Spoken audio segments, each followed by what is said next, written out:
That's really what and I'm sure anybody like yourself are thinking to yourself, well, my God, didn't you know what was happening? And that's exactly the point. Yeah. Each and every one of anybody who was outside of that building anywhere in the world knew way more what was going on outside and inside that building than any of us that were right there. We had no clue. But I also think, like, maybe it's just a very human response to not assume that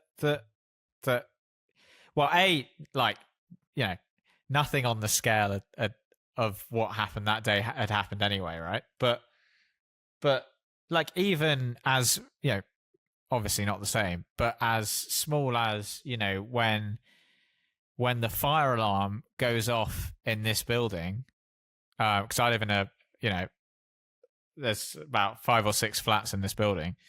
You know, when the fire alarm goes off, I'll wait for a good while before I decide to go downstairs, just to say, you know, someone's burnt some toast. It'll, you know, turn. You know, so I think obviously yours is on a much grander scale, but I feel like it's kind of a human reaction. I'll go to that MAGA rally without a mask because, you know, I won't get COVID. Exactly. I voted for the other guy just in case you haven't figured that out. Good. Otherwise, I'd be terminating the call.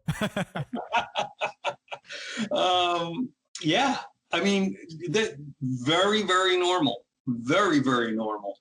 I think what worked for somebody like myself, besides Rick making us get out, and even though I had that same thing, I got right into the fire stairwell and started down. And I think it's because, well, I had divine providence on my side. I think I had about 3,000 guardian angels taking me down.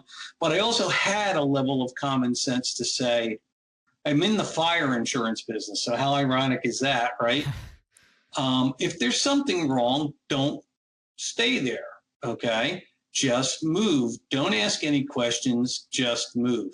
To this day, there's a fire alarm. There's a smoke alarm in my house. I'm up and saying, okay, we're getting out of here. You know, we're not going to check to see if it's the battery. We're not going to check to see if, you know, if mom burnt the toast, like you said, you know, and that's all that's going on. So I was fortunate enough to move along, although just like everybody else in the world, we're all human, right?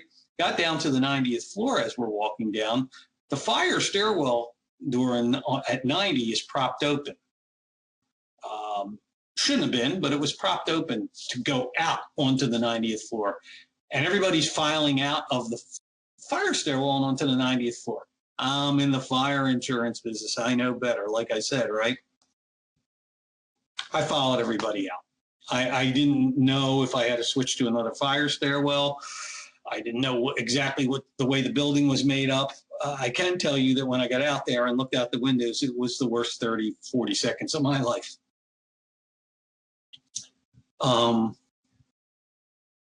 You look across and you see the North Tower with these gaping black holes through the sides of the building. Flames redder than any red I'd ever seen before in my life, licking up the sides of the building, and gray and black plumes of smoke just billowing out of those huge black holes. It was a beautiful, beautiful, crystal clear September day that day in New York City.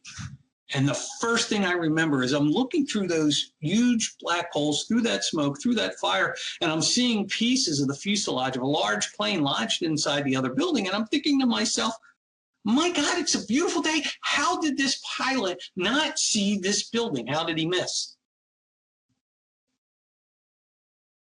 He didn't miss.